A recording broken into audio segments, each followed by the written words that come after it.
ఇప్పుడు చెప్పుర్రా, హంస లేక ఏడా?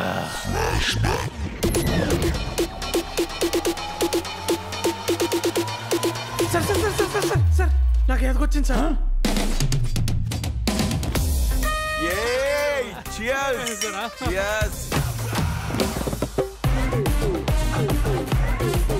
విక్రమ్ ఇంతకు ముందులా ఉండడం లేదు. This is shear irresponsibility. Job మానేసిన దగ్గర నుంచి రాహుల్ బిహేవియర్ లో చాలా మార్పులు చూస్తున్నాను.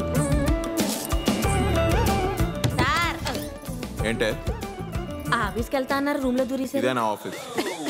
ఇగో నేనేమో గేటెడ్ కమ్యూనిటీకి పోదామంట, మా ఆయననేమో గల్లీలోనే ఉందామంటాడు. దీనికంటే మన బర్ల కొట్ట పెద్దగా ఉన్నది కదనే. బర్రెల కొట్టమా? ఈ లక్కిగాడు పాలు మానలేదా? తేమకోసారి నా పనిని కొరుకుతాడు. అరే ఊరంతా నీ పాలే తాగుతారని నీలుగుతావు కదరా నీలుగుడు. సొంత కొడుకు పాలియలేవా? ఇంట్లో పిల్లల్ని పండబెట్టి నీకు చేత కాదు కానీ పెళ్ళం పక్కల గాల రోజు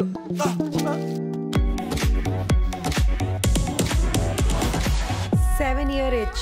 7 year itch అంటే మామూలు ఇచ్ అయితే మనల్ని మనం గోక్కుంటే సరిపోతుంది, కానీ 7 year itch లో పక్క వాళ్ళని గోకాలని